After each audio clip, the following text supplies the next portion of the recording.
ಎಲ್ಲರಿಗೂ ನಮಸ್ಕಾರ. ಮತ್ತೊಂದು ವಿಡಿಯೋಗೆ ಸ್ವಾಗತ. ನಾನು ನಿಮ್ಮ ಡಾರ್ಲಿಂಗ್ ಧನು. ಬಿಗ್ ಬಾಸ್ ಕಡೆ ಒಂದು ಪ್ರೋಮೋ ಅಪ್ಡೇಟ್ ಮಾಡಿದ್ದಾರೆ, ನೋಡಿ ಹೇಳ್ತೀರಾ. ಈ ಪ್ರೋಮೋದಲ್ಲಿ ಗಿಚ್ಚ ಸಾರ್ ರಕ್ಷಿತ್ ಅವ್ರ ಕಾರ್ ಎಳಿತಾ ಇದ್ದಾರೆ. ಅಂದ್ರೆ ರಕ್ಷಿತ್ಗೆ ಕಾವ್ಯನ್ ಕಂಡ್ರೆ ಊರಿನ, ಕಾವ್ಯನ್ ಕಂಡ್ರೆ ಆಗಲ್ವಾ, ಕಾವ್ಯನ ಹೆಲ್ಮೆಟ್ ಮಾಡಿದ್ರೆ ನಾನು ಗಿಲ್ಲಿ ಪಕ್ಕದಲ್ಲೇ ಕುತ್ಕೋಬಹುದು, ಗಿಲ್ಲಿ ಜೊತೆಗಿರ್ಬೋದು ಅಂತೆಲ್ಲ ಮಾತಾಡ್ತಾ ಇದಾರೆ. ಅದೇ ರೀತಿಯಾಗಿ ವೀಕೆಂಡ್ ಬಂದಿದೆ, ವೋಟಿಂಗ್ ಓಪನ್ ಆಗಿತ್ತು, ಎಲಿಮಿನೇಟ್ ಯಾರು ಆಗ್ತಾರೆ ಅಂತೆಲ್ಲ ಮಾತಾಡೋಣ. ಒಂದು ವೋಟಿಂಗ್ ಅನಾಲಿಸಿಸ್ ಕೊಟ್ಟಿದ್ದೆ, ವೋಟಿಂಗ್ ರಿಸಲ್ಟ್ ಹೇಳಿದ್ದೆ, ಇವ್ರು ಹೋಗ್ಬೋದು ಇವ್ರು ಹೋಗ್ತಾರೆ ಅಂತ. ಅದ್ರ ಪ್ರಕಾರ ಮಾಡಿದ್ರ ಮತ್ತೆ ವೀಕ್ಷಕರ ಮನಸ್ಸಿಗೆ, ವೀಕ್ಷಕರ ಒಂದು ದೃಷ್ಟಿಯಲ್ಲಿ ಇಟ್ಕೊಂಡು ಹೆಲ್ಮೆಟ್ ಮಾಡ್ದಂತೆಲ್ಲ ಮಾತಾಡೋಣ. ದಯವಿಟ್ಟು ಚಾನಲ್ ಯಾರು ಹೊಸ ನೋಡ್ತಿದ್ರೆ ಮಿಸ್ ಮಾಡಿದ್ರೆ ಸಬ್ಸ್ಕ್ರೈಬ್ ಮಾಡಿ.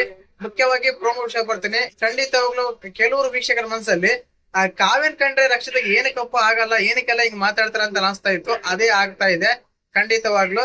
ಆದ್ರೆ ಕಾವ್ಯನ ಹೆಲ್ಮೆಟ್ ಮಾಡಿದ್ರೆ ನಾನು ಗಿಲ್ ಜೊತೆಗಿರ್ಬೋದು, ಗಿಲ್ ಜೊತೆಗೆ ಫೋಟೋಸ್ ಎಲ್ಲ ಸಿಗುತ್ತೆ, ಗಿಲ್ ಜೊತೆಗೆ ನಾನು ಚೆನ್ನಾಗಿರ್ಬೋದು ಅಂತೆಲ್ಲ ಅನ್ಸುತ್ತೆ. ತಪ್ಪೇನಿಲ್ಲ, ಅದು ಕಾಮನ್ ಆಗಿ ಎಲ್ಲರೂ ಇದ್ದಾನೆ. ಅಂದ್ರೆ ಈಗ ಫೋಟೋಸ್ ಎಲ್ಲಿ ಸಿಗುತ್ತೆ ಅಂತ ಅಲ್ಲೇ ಸಿಗ್ತಿತ್ತು, ಅದೇ ಆಗ್ತಾ ಇತ್ತು. ಖಂಡಿತ ಅದ್ರ ತಪ್ಪೇನಿಲ್ಲ. ಬಟ್ ಅದನ್ನ ಕಿಚ್ಚ ಸರ್ ಬಾಯಿಂದ ಬಂತು, ತುಂಬಾ ಚೆನ್ನಾಗಿತ್ತು ಅದು ಹೇಳಕ್ಕೆ. ಇನ್ನು ಅದಾದ್ಮೇಲೆ ಇವತ್ತಿನ ಎಪಿಸೋಡ್ ಅಲ್ಲಿ ಎಸ್ ಆರ್ ನೋವು ಬಂದಾಗ ತುಂಬಾನೇ ಒಂದು ಆಲ್ಮೋಸ್ಟ್ ಅಲ್ಲ ಧ್ರುವಂತು ಮತ್ತು ಅಶ್ವಿನಿ ಜೊತೆನೆ ಹೋಗ್ತಾ ಇರುತ್ತೆ ಎಸ್ ಆರ್ ನೋವು ಬೋರ್ಡ್ ಮಾತ್ರ. ಏನಕ್ಕಂದ್ರೆ ಅವರೇನೆ ಜಾಸ್ತಿ ಮಾತಾಡಿದ್ದು ಬೇರೆಯವ್ರ ಬಗ್ಗೆ ತಗೊಂಡಾಗ, ಆ ಕಾರಣಕ್ಕೆ ಆ ರೀತಿ ಆಗ್ತಾ ಇದೆ. ಇನ್ನು ಮುಖ್ಯವಾಗಿ ಎಲಿಮಿನೇಷನ್ ಅಂತ ಬಂದಾಗ ಇವತ್ತಿನ ಎಪಿಸೋಡ್ ಅಲ್ಲಿ ಫಸ್ಟ್ ಆಗಿ ಧನು ಸೇವ್ ಆಗ್ತಾರೆ. ಅದಾದ್ಮೇಲೆ ರಾಶಿಕಾ, ಸ್ಪಂದನ, ಧ್ರುವಂತ ಅವ್ರು ಇರ್ತಾರೆ. ಈ ಮೂರಲ್ಲಿ ಎಲಿಮಿನೇಟ್ ಆಗಿದ್ದು ಯಾರಂತ ಹೇಳೋದ್ರೆ ಖಂಡಿತವಾಗ್ಲೂ ಸ್ಪಂದನ ಅವರು ಎಲಿಮಿನೇಟ್ ಆಗಿರ್ತಾರೆ. ಆಗ್ಬೇಕು, ಆಗ್ಬಹುದು, ಆಗಿದ್ದಾರೆ. ಏನ್ ಬೇಕಾದ್ರೂ ಒಂದ್ ಕಡೆ ಖಂಡಿತವಾಗ್ಲೂ ಅವ್ರೇ ಆಗಿರ್ತಾರೆ.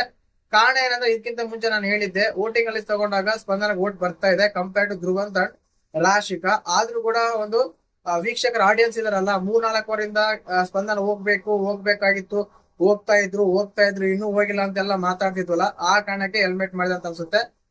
ವೋಟ್ ಅಂತೂ ಬರ್ತಾ ಇತ್ತು. ಡಿಸರ್ವಿಂಗ್ ಇದಾರ ಹೆಲ್ಮೆಟ್ ಹಾಕಂದ್ರೆ ಖಂಡಿತವಾಗ್ಲೂ ಡಿಸರ್ವಿಂಗ್ ಇದಾರೆ. ಏನಕ್ಕಂದ್ರೆ ರಾಶಿಕಾ ಚೆನ್ನಾಗಿ ಟಾಸ್ಕ್ ಆಡ್ತಾರೆ, ಧ್ರುವಂತ್ ಅವ್ರು ಕಂಟೆಂಟ್ ಕೊಡ್ತಾರೆ, ಕಾಂಟ್ರಿಬ್ಯೂಷನ್ ಇದೆ.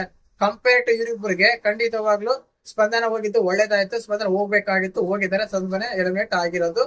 ಇನ್ನ ಸಂಡೇ ಎಪಿಸೋಡ್ ಅಲ್ಲಿ ಒಂದು ವಿಶೇಷ ಆಕ್ಟಿವಿಟಿ ಇರುತ್ತೆ, ವಿನ್ನರ್ ಯಾರು ರನ್ನರ್ ಯಾರು ಅಂತ. ಅದ್ರ ಬಗ್ಗೆ ಅದು ಕನ್ಫರ್ಮ್ ಮಾಹಿತಿ ಇಲ್ಲ, ಅದಕ್ಕೆ ಅದ್ರ ಬಗ್ಗೆ ಜಾಸ್ತಿ ಹೇಳಕ್ ಹೋಗಲ್ಲ. ಒಂದ್ ಸ್ವಲ್ಪ ಅರ್ಧ ಮಾಹಿತಿ ಇದೆ, ಅದ್ರ ಬಗ್ಗೆ ಜಾಸ್ತಿ ಮಾತಾಡೋದು ಬೇಡ, ಆ ಕಾರಣಕ್ಕೆ ನಿಲ್ಲಿಸ್ತಾ ಇದ್ದೀನಿ. ಒಟ್ಟು ಎಪಿಸೋಡ್ ಸಂಡೇ ಎಪಿಸೋಡ್ ತಗೊಂಡಾಗ ಮೇನ್ ಆಗಿ ಬರೋದು ನಮ್ಗೆ ಎಲಿಮಿನೇಷನ್. ಅದಾಗಿದ್ದು ಮಾತ್ರ ಸ್ಪಂದನ ಅಂತ ಹೇಳಕ್ ಇಷ್ಟಪಡ್ತೀನಿ. ನೋಡೋಣ ಏನೆಲ್ಲ ಮತ್ತೆ ಪ್ರೋಮೋ ಎಲ್ಲ ಬರ್ತವೆ. ಪ್ರೋಮೋ ಬಂದಾಗ ಇನ್ನೂ ಒಂದ್ ಸ್ವಲ್ಪ ಮಾಹಿತಿ ಕೊಡ್ತೀನಿ. ಡೈರೆಕ್ಟ್ ಆಗಿ ಹೇಳಂಗಿಲ್ಲ, ಚಾನಲ್ ಮೇಲೆಲ್ಲ ಪ್ರಾಬ್ಲಮ್ಸ್ ಆಗ್ತವೆ, ಆ ಕಾರಣಕ್ಕೆ ಇಷ್ಟು ಮಾತ್ರ ಹೇಳಕ್ ಇಷ್ಟಪಡ್ತೀನಿ. ವಿಡಿಯೋ ಇಷ್ಟ ಆದ್ರೆ ಲೈಕ್ ಮಾಡಿ, ಶೇರ್ ಮಾಡಿ, ಸಬ್ಸ್ಕ್ರೈಬ್ ಮಾಡಿ. ಜೈ ಹಿಂದ್, ಜೈ ಕರ್ನಾಟಕ.